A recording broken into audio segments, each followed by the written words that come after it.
Hi, this is Greg Suddy, Suddy on Soccer, and I have the privilege of having Texas Outlaws General Manager and Sporting Director Brad Namdar today. Thank you so much for joining me, Brad. Thank you for having me. I'm happy to be here. I know, I know you're a really busy guy. I've read a little bit of your bio, and it seems like you're just one of those guys that's just running all the time. And there's so many things that we have to talk about. And we'll get to what's going on today. Looking forward with the Texas Outlaws towards the end of the conversation.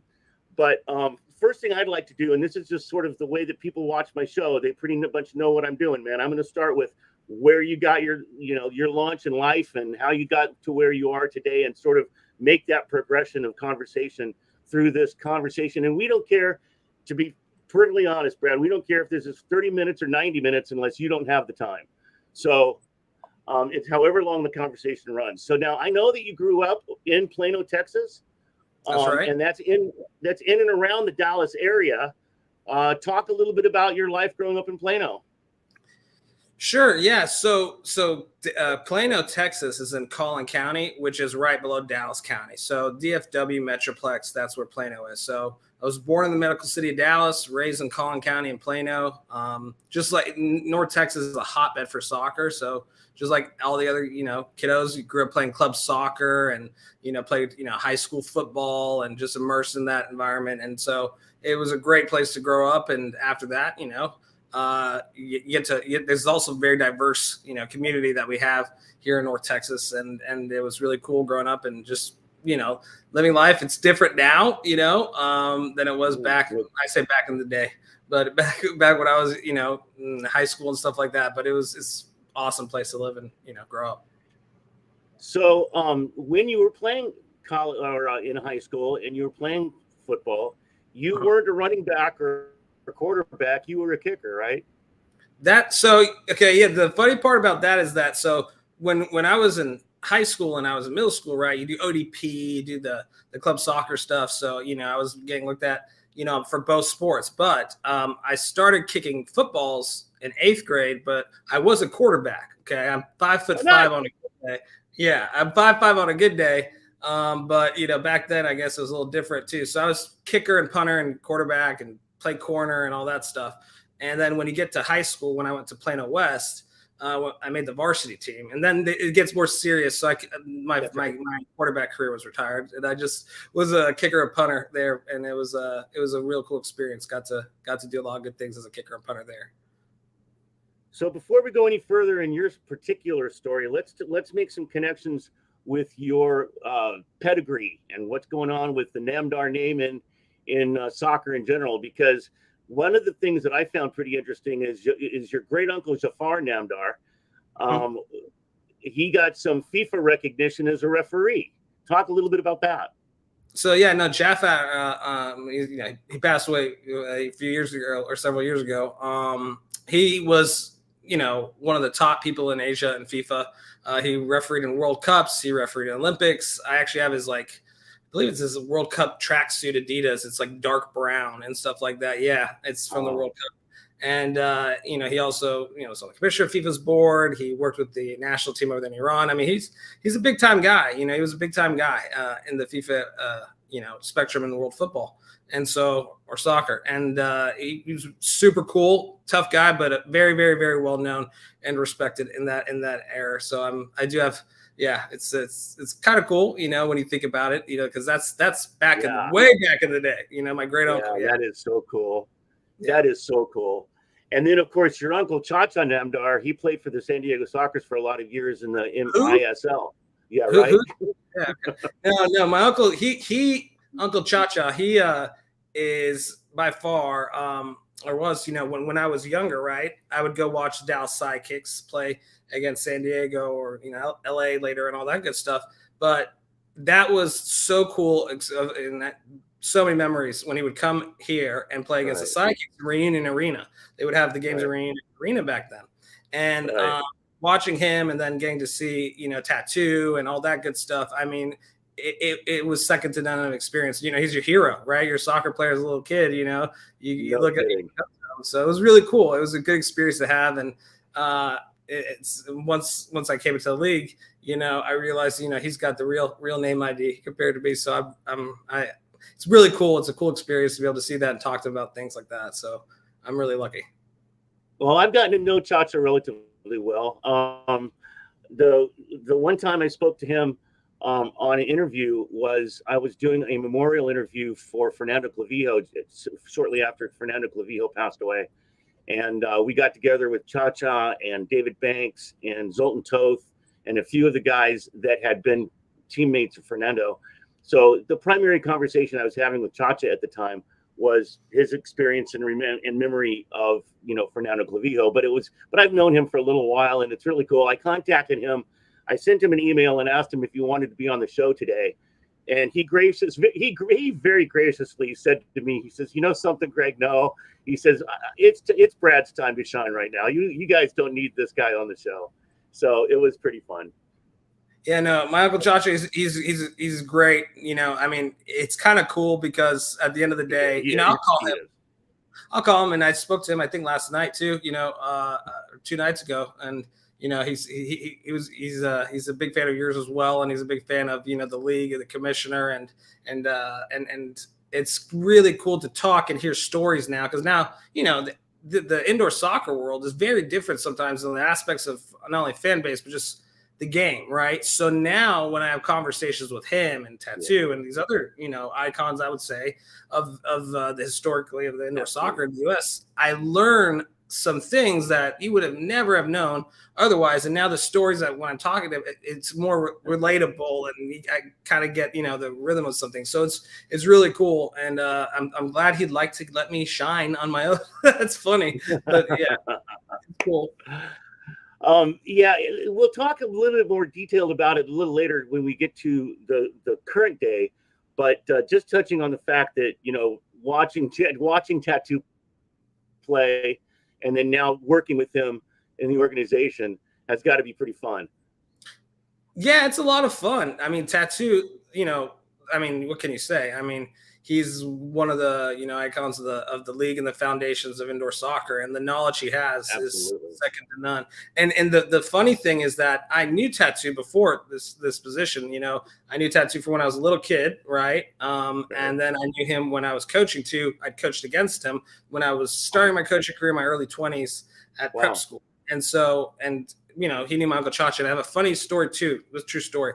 So when Tattoo was, no longer with us, he was done with the Psychics. He actually came to Dallas. I didn't know this.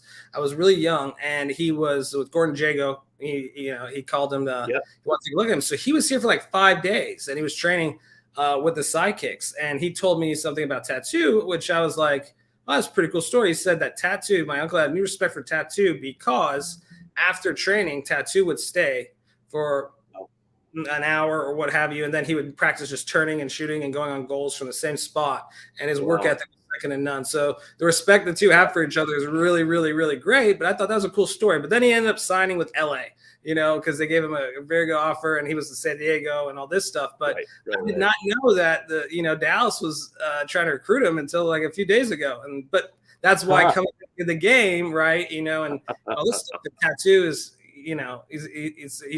he's an icon of the class act in the league. So being able to be around and have contacts with these, my uncle and also Tattoo is really cool. So cool. It's a lot of fun. It is cool. All right, so let's get back to Brad's story a little bit here.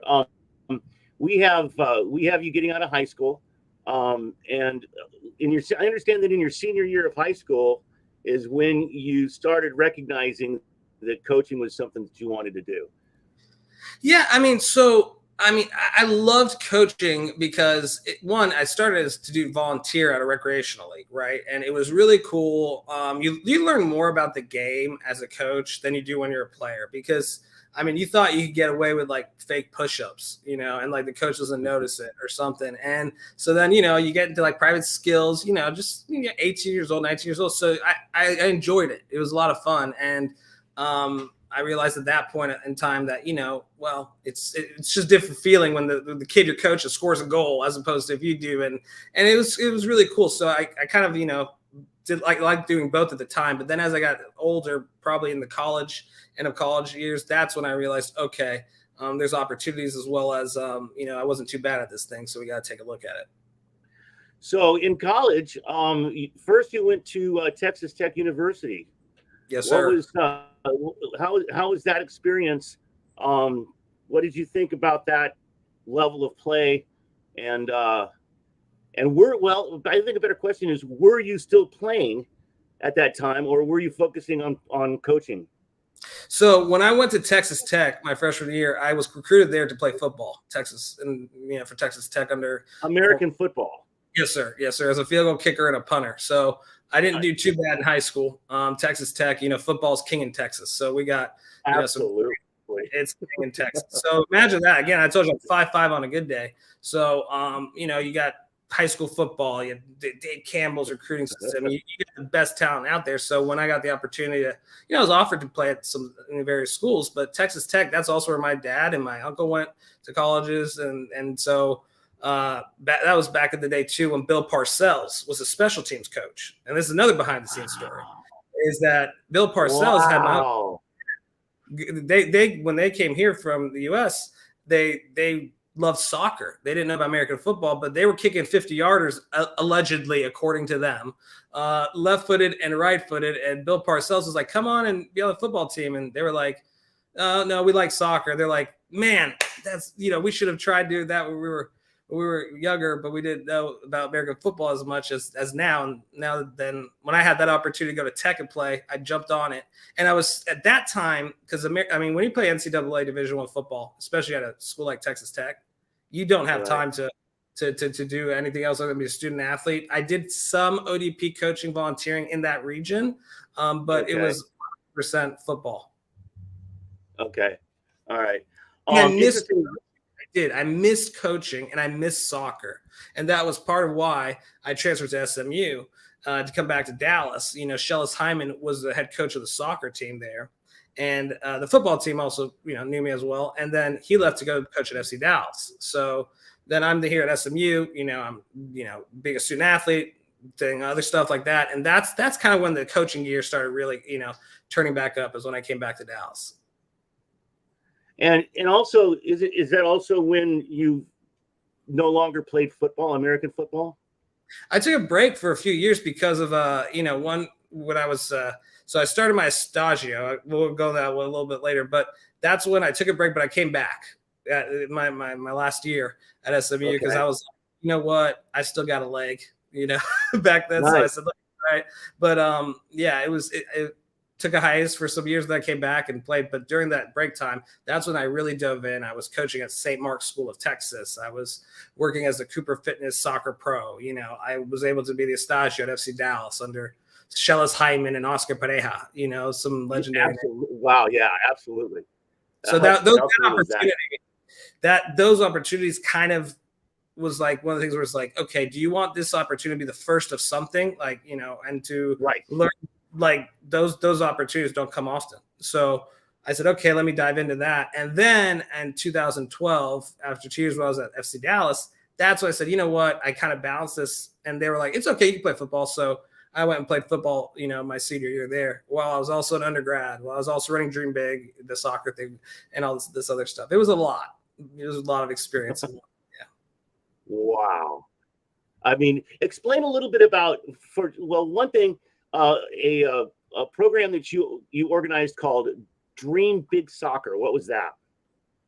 So Dream Big Soccer, it was a social entrepreneurship that I created. We were honored enough to win some awards and stuff. And, CBS Texas with Character, SME Big Ideas Award. It was designed to where we use sports and mainly soccer as a medium to go to underprivileged schools and underprivileged communities. Okay. And we would have students be the mentors of these kids in the camps. And then we would have sponsors jump on board, because when I was at FC Dallas, I learned pretty quickly, if you don't give back to the community, or if I didn't utilize the networks and resources I had, well then, to help people in my own backyard or across 75, the highway we have, then you're really not worth anything at all. So I started Dream Big Soccer, and it grew to a bunch of college campuses and everything like that, and it was really cool. It was a lot of fun. We did a basketball camp, we did a paleontology and archaeology camp, but we did, I think, about 27 soccer camps for kids. Yeah. Wow.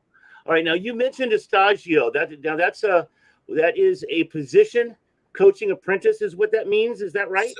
Yeah. So Shellis Heinemann, he served his estágio in Brazil and at Santos and stuff. So estágio, it's Portuguese, but it means coaching apprentice, right? So they never, in the U.S. soccer culture, especially at that time, they didn't have a lot of that. Usually in your like early 30s or when you retire, and if you're somebody that's right, you work with the coaches to learn. It's an apprenticeship. So that was the position they created for me so that I could do that, and I got some credit hours for it, and then I got further down the line you get paid, but that was all an opportunity that just presented itself because I loved coaching. And when FC Dallas is knocking your door and you're an undergrad at SMU, and then you're going to graduate program, you can't turn that down, especially if you want to be a coach one day. So I said yes. And who was the coach at FC Dallas at the time?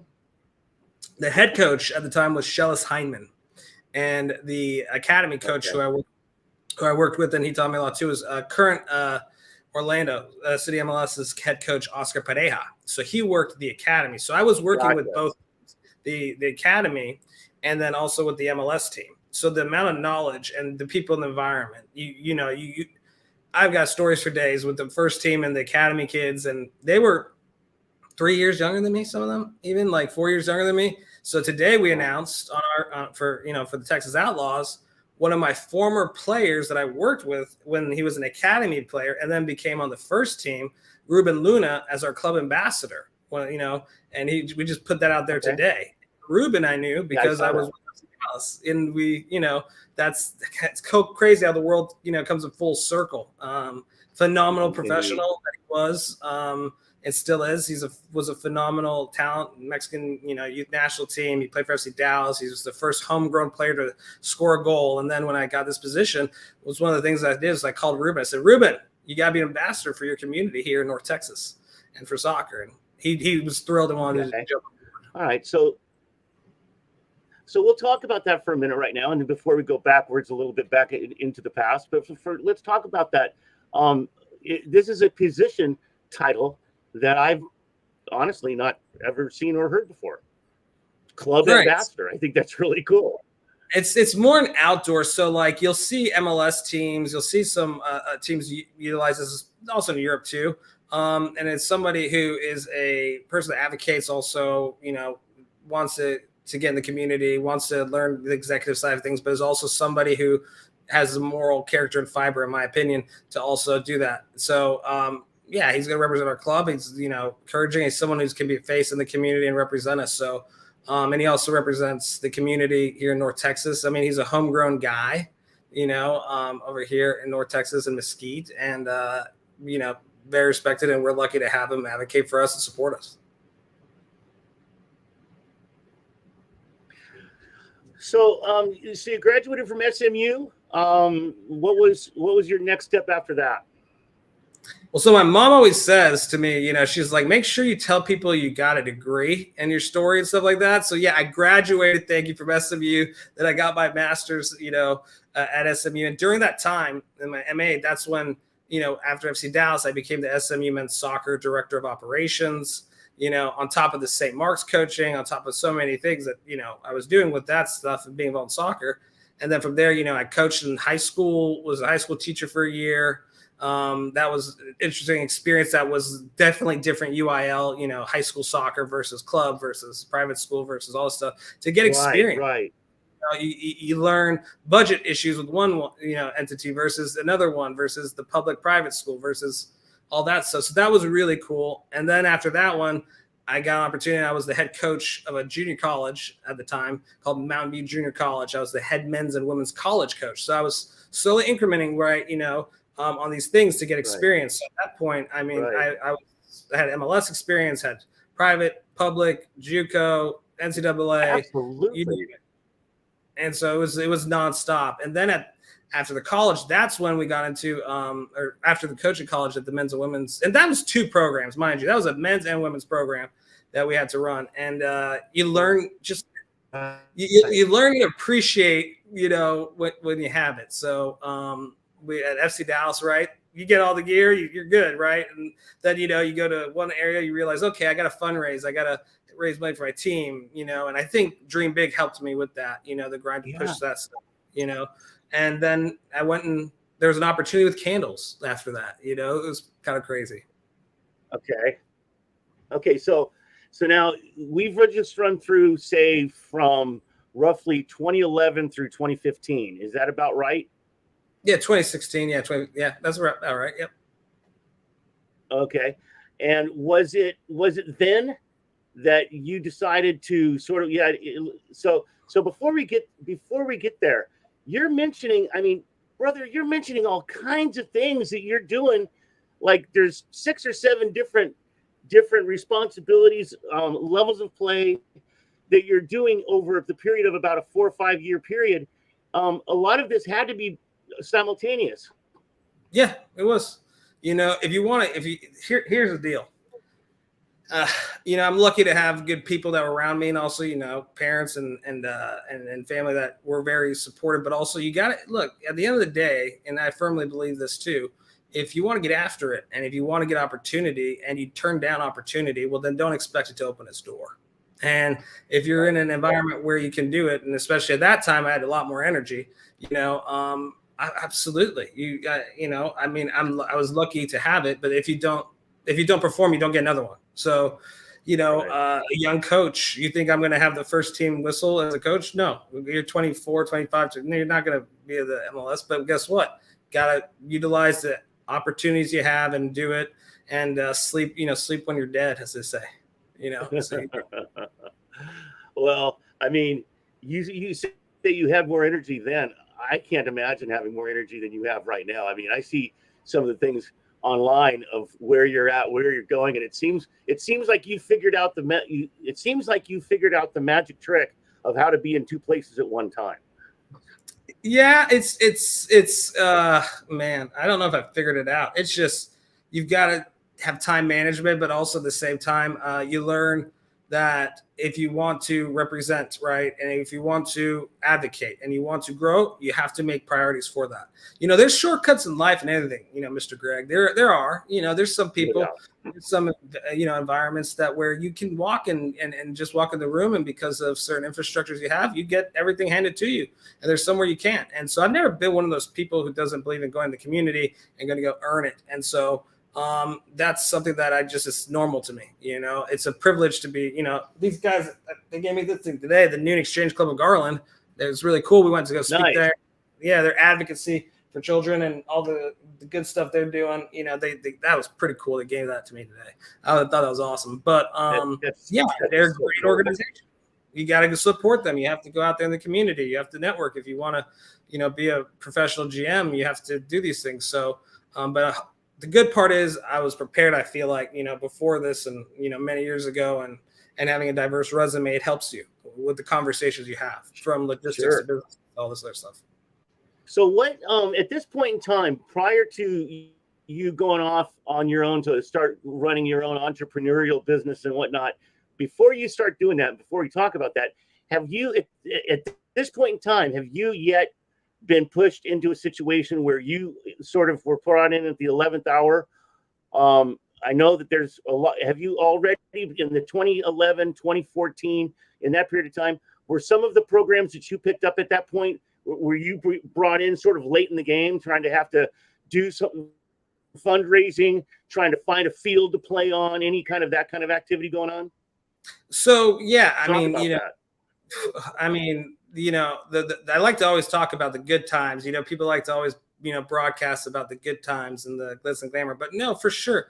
Look, at the end of the day, I have a big heart, right? And you gotta want to do what's right. So from, being in a DISD school, right, as a teacher to coach, it's one of the largest public school districts in the country, but, there wasn't enough funding there. So, and you want to give the kids opportunities. So you're going to get after it. You got to go out there and do fundraising. So when you're $1,500 allocation for a boys varsity and junior varsity soccer team, that's pennies, So now what are you going to do? So you have to go and try to find unique ways. You have to go and follow, obviously you're going to go by UIL and the athletic director and all this other stuff, but you have to grow that. So we did that at North Dallas High School. The kids I mean, 11 out of 13 of them went to go, after school to college, which was a big deal for us. We had to get new uniforms. And I do believe that because of my previous experience, a lot of programs that where I said those niche opportunities were there, they say, okay, let's see if he can come and do something here. And that, was after 20, I would say that one. Then Mountain View College, same thing. It's a publicly funded junior college program, men's and women's program. Coach was just leaving. They asked me to come in to just on almost an interim basis. And then I took on the head coaching role, and I had to raise funds and also win some games, which we did, and get the kids to transfer to four-year schools, which we got done. So that was another one as well. And from there on, then a random opportunity came to get into the home decor industry, which I said, we could check it out. Okay. Yeah. Let's talk about that now. So what it says, what I've read about you is that it was you were making candles in your garage. So this is the funny part. Everybody always they ask me about. So, okay, here's the story. All right. Now for example, every broke college kid at the time, all the way to, my master's, I would buy candles because I want my apartment to smell nice from Home Goods and stuff like that. And, why not? Or Target or Walmart, what have you. But I hated it because the candle wicks would die. And then you have a bowl of wax still left over. And I remembered in second grade candles. So I just melted it one day because I was bored. And I poured the extra wax in just a cup, and I put a wick in it. And I'm like, oh my God, this is therapeutic. So it was a secret hobby I had. Yeah, it was a secret hobby. And then over the course, like I said, of all that time, I was stressed out. So about 5 years, I had 500 candles in my apartment. And then, my wife, wow. My wife and also my players, we even sold some of my candles as fundraisers items. They said, these are pretty good candles. So we went to a farmer's market. We sold the candles out in 2 hours. And then there was a showroom. Yeah, it was crazy. A showroom. And I didn't know what a showroom was, but they bought my candle, and then they had a meeting with me. And these guys they're at the World Trade Center markets. It's where they represent lines from sale to retail, which I had no idea about international trade and commerce or manufacturing or supply chain distribution stuff. So they call me in a meeting, and they're like, did you really make these candles? I'm like, yeah. And they're like, okay, we want to sign you. And I was like, so what does that mean? And then they explained to me, they're like, yeah, I mean, I'm from the athletic background and environment that's totally alpha male environment to, all right, you have an opportunity to sell your candles. And I'm like, all right, I'm just going to embrace it. Guys, I make candles, so we did this, and it grew in 3 years to over 300 retail stores, in 11 countries. We, it was, I'll never forget for the rest of my life, in the meeting with the showroom, I asked them, I said, so I can keep doing this in my, it's actually my apartment. So I keep doing this in my apartment, right? They're like, no, dummy, you got to get an actual building, and there's pallets and oh, wow. So yeah, we got a small office and outgrew it in 3 months. And you learn really as a small business owner at that point, how to do a budget and how to watch your expenses, know your net accounts, your accounts receivable, accounts payable, the separation of accounts, negotiating, shipping, freight, UPC codes. I mean, it goes on and on and on. Yeah. But I was shocked, but also the soccer competitive and football competitive drive in me helped me in my home decor endeavors, because I was like, you know what? I want to beat this candle. How do we design and get more unique? And then I started an art company. We signed with Formula One. We signed with, many other big entities and did the art for them, from fine art to commercial art. So I was doing that. And, I still have the companies today. So, wow. But that was is an industry. It's very similar to fashion, but you get caught up in it. But I missed soccer. Let me tell you, so much. I missed it because life goes by like this. I was 18 yesterday. 18. I was 18. Right. I'm feeling the line for Jose from all the Jose fans out there. I was 18 years old yesterday, and now I'm 34. I know the feeling, man. So before I knew it, so many years go by, and you always promise yourself, oh, I'll get back, I'll get back. And then it was after this World Cup when an opportunity presented itself, and my wife was like, you know what? You should go do it. And I said, okay, let's get after it. Let's try an opportunity in the NPSL. So going back to the term that you were using was it wasn't interior decorating. What did you call it? Home, What did you call it? home decor. Home decor. So now home decor is a lot more than just candles. Oh yeah. Oh yeah. But we had to grow incrementally. Like, I mean, you can't finance this thing, from nothing. You got to grow and learn how to do your marks up. So we started at candles. Then I wanted to expand. So then you meet people, you network, just like anything else. So Right. you see also, okay, what brand is this? Do they want to partner up with me Well, on this? and then you mentioned Formula One as well. What that's not home decor. That's completely different. That's a different deal. Well, so we did the art for the Formula One. And so the funny thing is that, like, okay, this is scouting, right? This is how, just like in soccer and sports, I also did that with business. So when you go to these trade shows, right, these big markets for home decor where the buyers of various retail shops and stores and designers go, because it's from wholesale to retail, right? Well, Okay. they also have temporary booths that they rent out to people who maybe aren't signed with these big showrooms. So, Okay.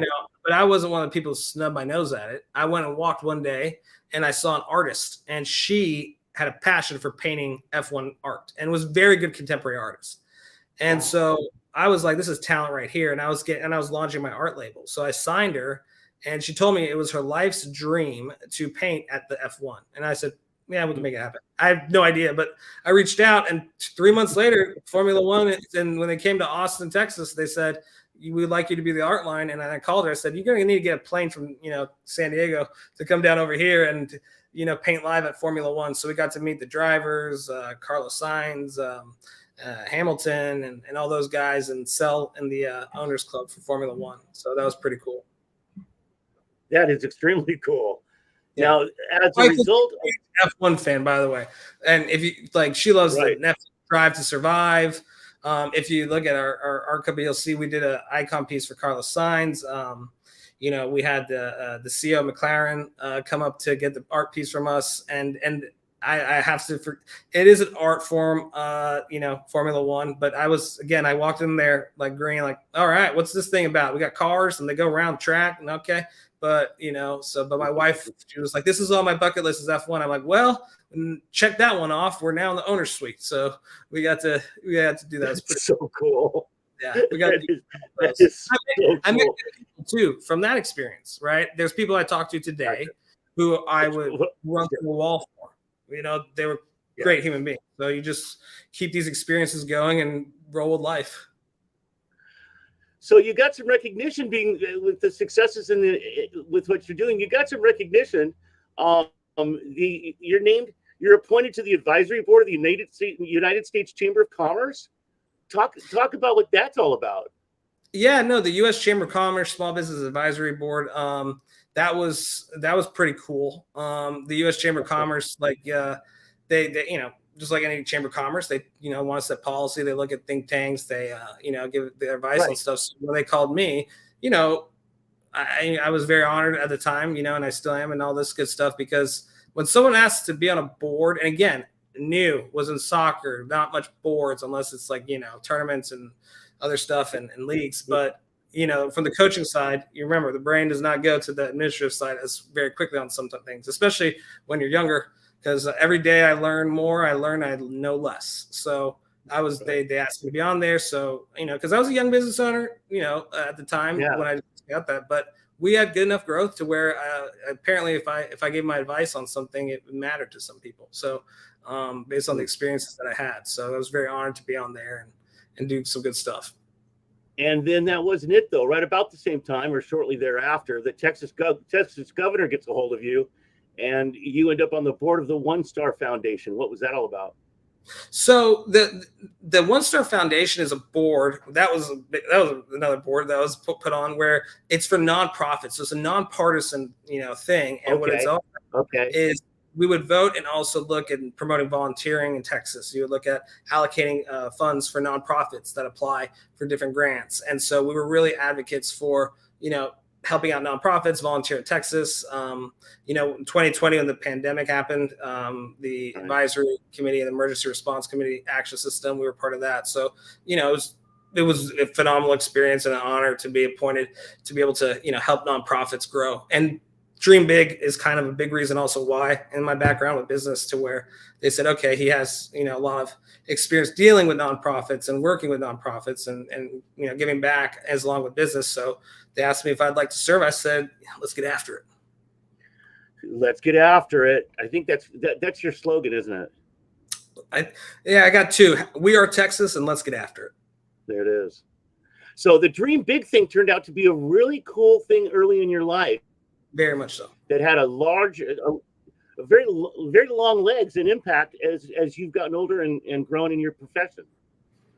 It has. I mean, and look, the thing is to give a kid a shirt, who may, I worked with for example, there's so many organizations out there. There's so many good nonprofits, but when you work with different organizations to help from refugees to the IRC, International Rescue Committee, to so many other things, you learn the adversities of life. And I did that when I was in college. So by the time, I'm 10 years out, 12 years out, right. I know a thing or two about what's good, what's not good. You're learning how things. So, it was something I did to help some kids out and, students out. And now it gave me some, good, I think, experience to be able to do that, further down the line and have an opinion on things. So now it's time for you to start looking back at coming back into soccer. We're looking at about 2022. So this is getting pretty recent. And this is going to be in the NPSL with the Denton Diablos. Yep. So that was like right after World Cup. And, I was itching, because you watch the World Cup, right? And all this good stuff. And at that point in time, and throughout the years, you have different leagues, especially when you are, business or stuff there. Like if you want to start a league or a team or what have you, and all this other stuff, you miss the game, and I was very fortunate. There's a phenomenal gentleman, Michael Hitchcock is his name. Phenomenal gentleman. And I've been in conversations with him over the years because we've, similar circles, soccer, small industry in Texas and the US and stuff. So, he's an equity owner of the Denton Diablos, and we got together, and him and the ownership group they have at Denton, they asked me to go and be their GM in January of 2023. That's when I took over their team. Yeah, exactly. So January 2023, while running my companies, and then seeing that we had to change so many things for the season, we had to get a field, we had to raise funds, we had to grow our name ID.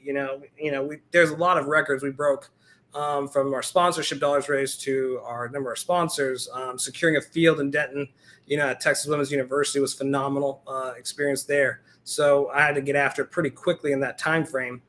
Because we needed to get after it. So it's great experience. So I'm very, very grateful for that. And that the season ended there in the summertime. So it's not a full year-long league in the NPSL. So sure.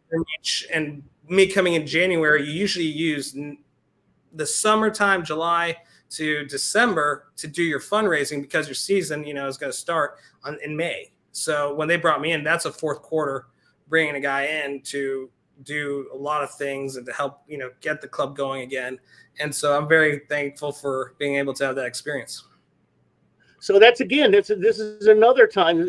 This seems to be sort of kind of an ongoing MO. I mean, bring in Brad if you on the 11th hour, if you need something to get done, because he's going to get after it.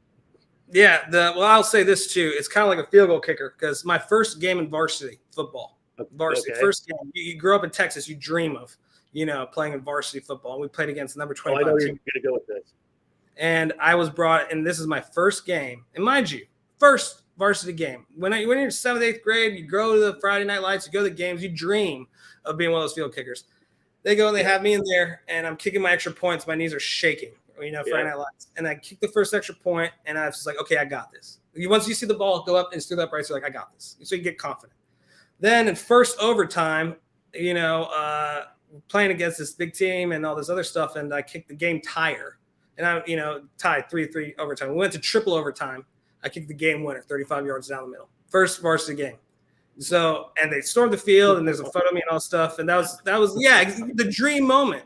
However, the first game, I was like, man, And so now you I look at it this way. Yes, in a sense, you got to be calm in these situations. You have to also look at the situation, but you got to be clutch, but you need good teammates. You can't. It's not Brad in the 11th hour. If there's nobody to snap the ball or hold it or block or the line or the receivers or whatever, you ain't gonna have that opportunity.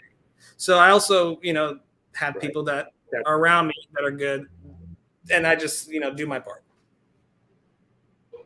Well, that's very cool, and that's that's what leadership actually is, right? I mean, right. Leadership is delegation. Leadership is choosing the right people for the right position and the right job. Leadership is supporting their decision, giving them a degree of autonomy and opportunity. So it makes a big difference. Who you who you surround yourself with, not just on the field but also in the office. And so both together are a full team. I mean, the team consists of more than just the guys who wear numbers on their backs. Absolutely. And so that's a really important point that you make there. All right. So that comes to a conclusion, and how did this, let's talk about now where we're at today. How did this happen? Who got in touch with you? What made this thing go on to where we've got Brad Namdar in the GM spot for the Texas Outlaws? Well, so there's some things that are behind the scenes that we're going to keep behind the smes, but I'll tell you this is that just like anything else, and I do want to pick up on one more thing, real quick.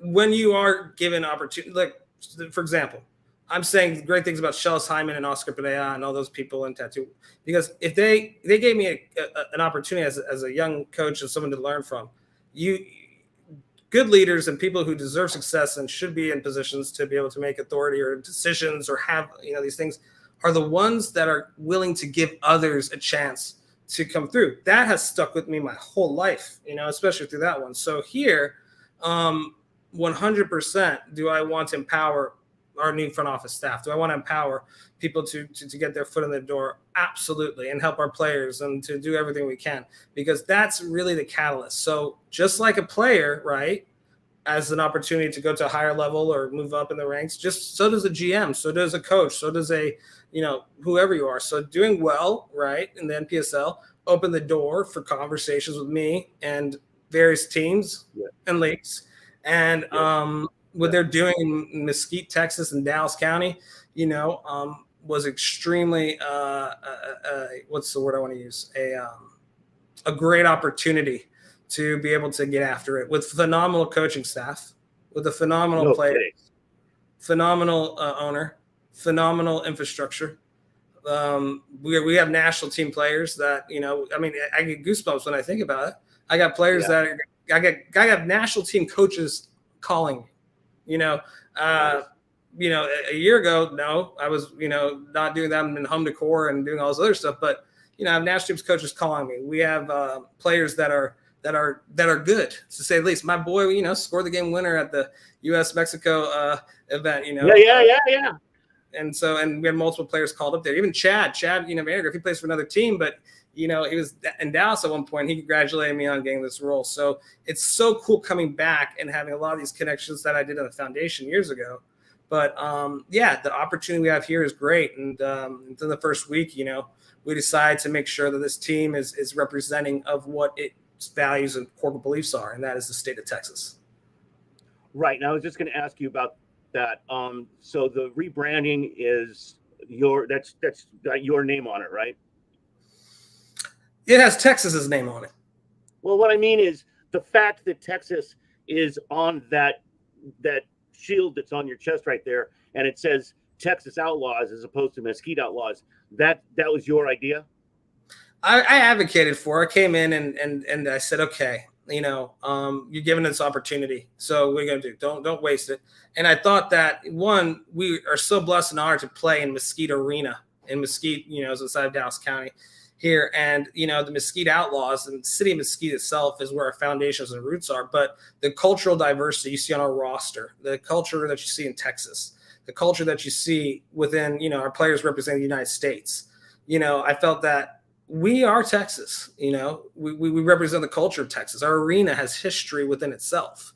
And so, Right. yeah, that was one of the first things I said, we got to get after it, and Texas needs a team. And I said, so, and it wasn't just me, I brought it up. And then, we had stakeholders and people and fans and people that like the idea of it. And so we decided to make sure that we represent who supports us, and that's Texas.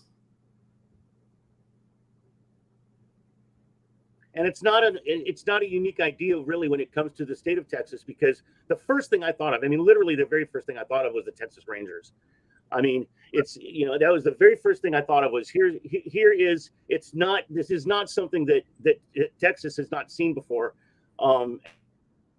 as a branding and an incorporating of the state and the fan base of the state. And I thought it was brilliant. I thought it was brilliant.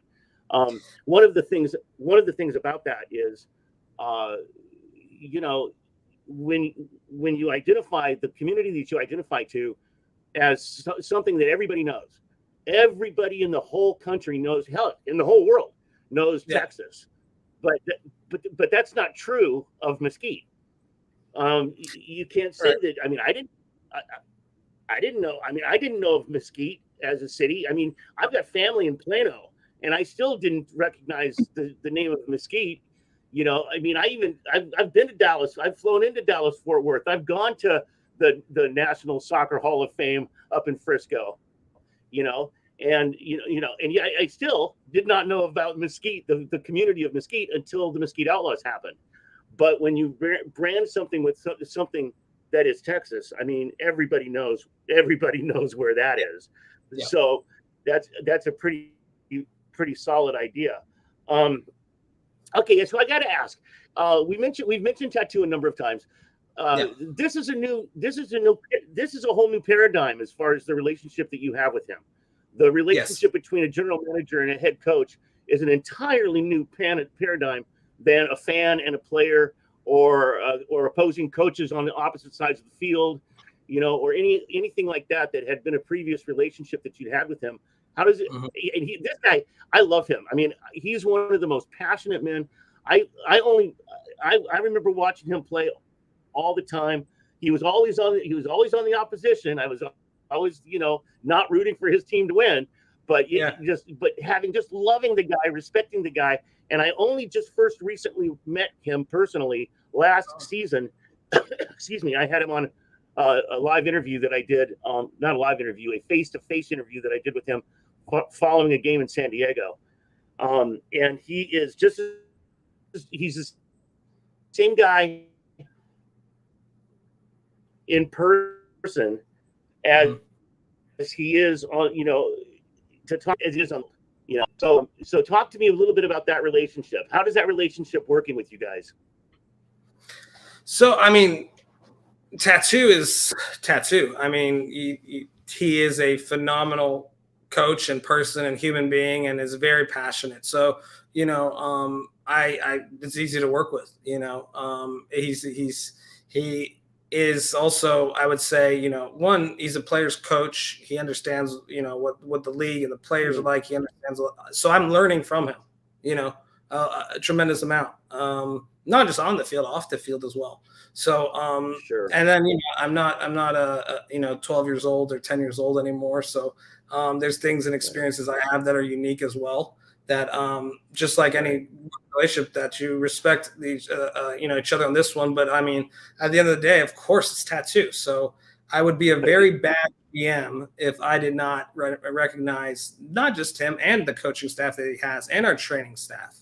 The quality that they have. They have absolutely more experience, on the field and with this indoor environment than I do. So I'm learning so much from them. And so that, to me, the relationship is incredibly unique, different, because, I'm also in a position to where I have to worry about other things and to worry about things with them and to worry about different stuff. So it was, it's a very good experience, and we get after it at the end of the day. We get after it.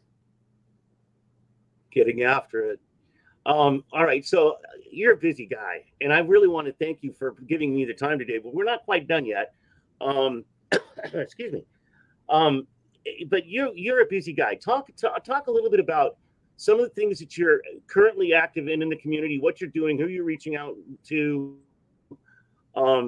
just what's going on as you jump into this new position. I mean, literally jumping feet first into this position and within the community around you. I mean, I saw you with the mayor, and just, I mean, just cool stuff that you're up to. Talk a little bit about that. So at the end of the day, you have to. It's Mayor Alaman from Mesquite. He's a big supporter of ours, and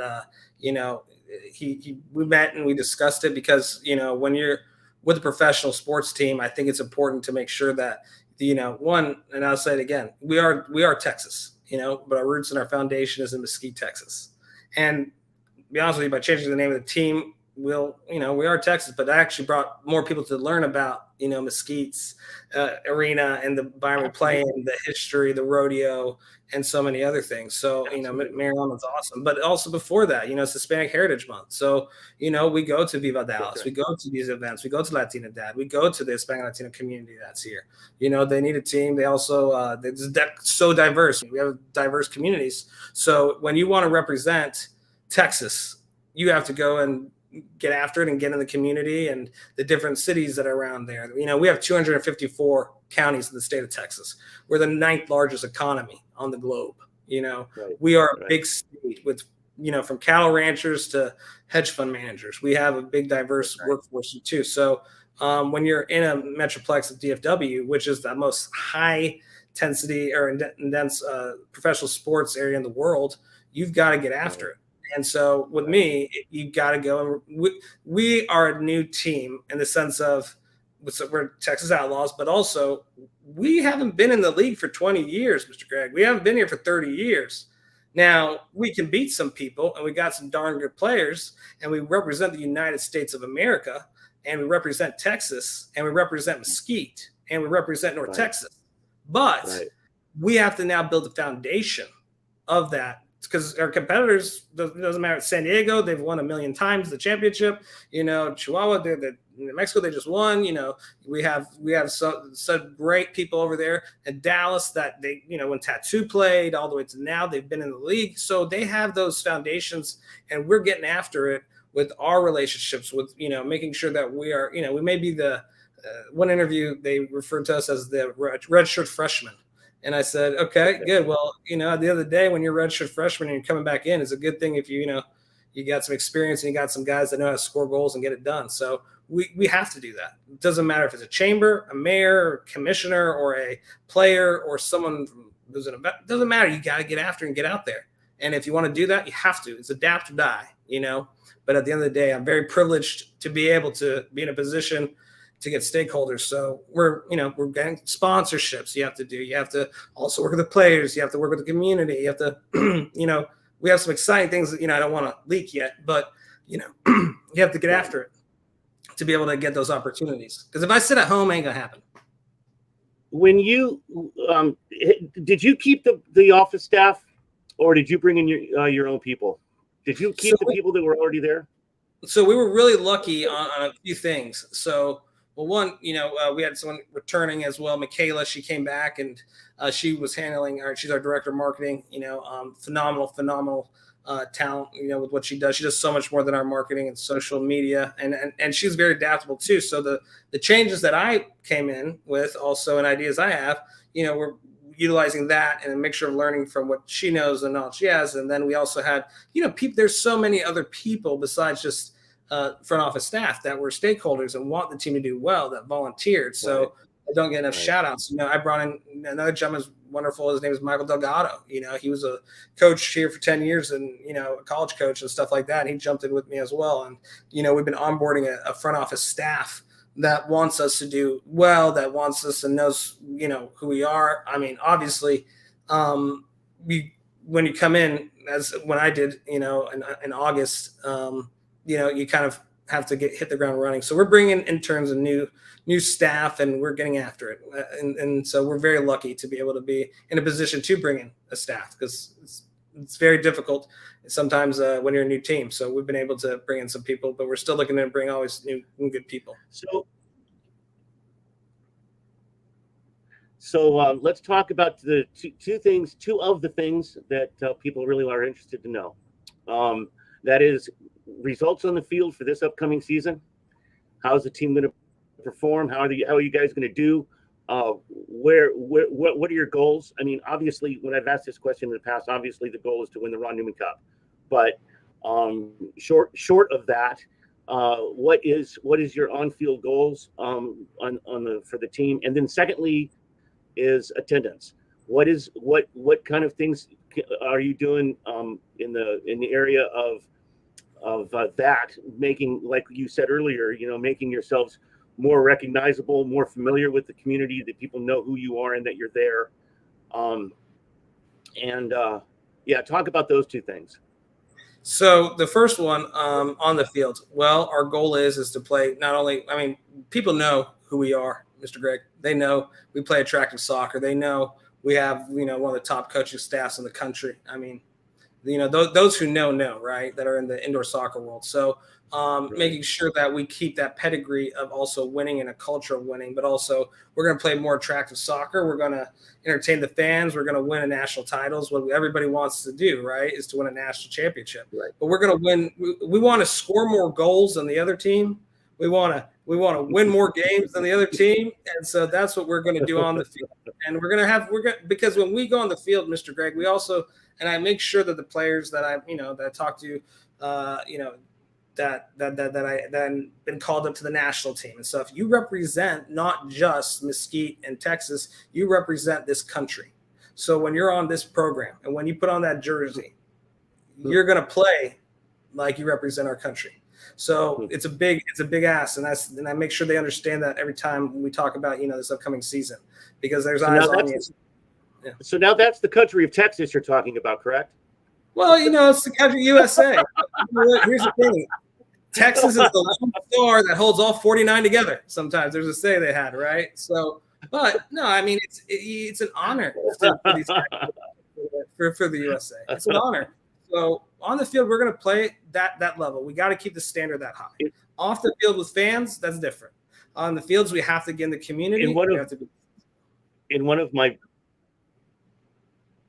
previous interviews, the guy said that it was Ed Puskarich from over in Dallas, and he said, "Yeah, no, Texas is the greatest country in America." I thought that was classic. I mean, Texas is Texas, so he's talking about us because we are Texas, so we appreciate that. There we go. Wow, interesting. Well played. Well played. All right. The sidekicks, like I said, the sidekicks, Puskarich, their ownership, everybody there, they are a great asset to not only the league but also for the game that's been developed here. So we're excited to play them. We're excited for the opportunities we have coming up ahead too. So yeah, no kidding. So now talk a little bit about attendance. So attendance, at the end of the day, it's kind of funny. You said it earlier about the Mesquite thing, about the city of Mesquite. You didn't hear it, and my uncle Chacha actually behind the scenes, before the name change, I asked him as well because he went to Lubbock and I went to Texas. So I said Mesquite goes.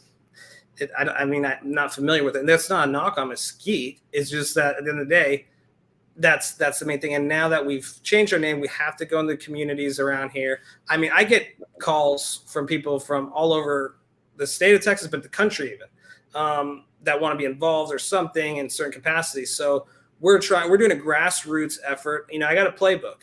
Okay. So I can't leak the playbook on everything, but at the end of the day, we are the most accessible club. People have my cell number. They have my staff's number. We are accessible people, and that's really the most important thing. And also community service. If you don't like community service, don't come here. We're not interested. If you don't like going out there and right, helping your neighbor or going out there and advocating for the sport and growing the sport, don't come here.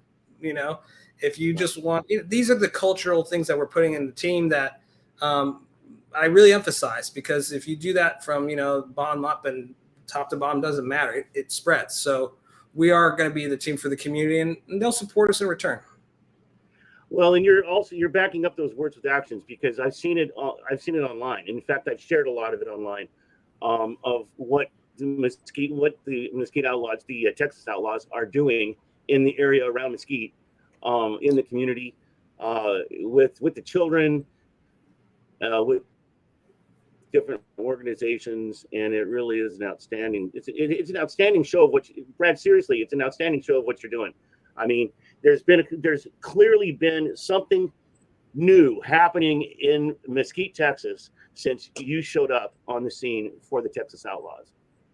That's kind of you, but at the end of the day, what's new is that we're all working together to get after it. Because if I didn't have a team or an ownership or a coach or the players that were quality, nothing would have changed. So I'm just happy to be a part of it. Well, Brad, thank you so much for giving me your time today. I know you're a very busy man, and I appreciate you very much.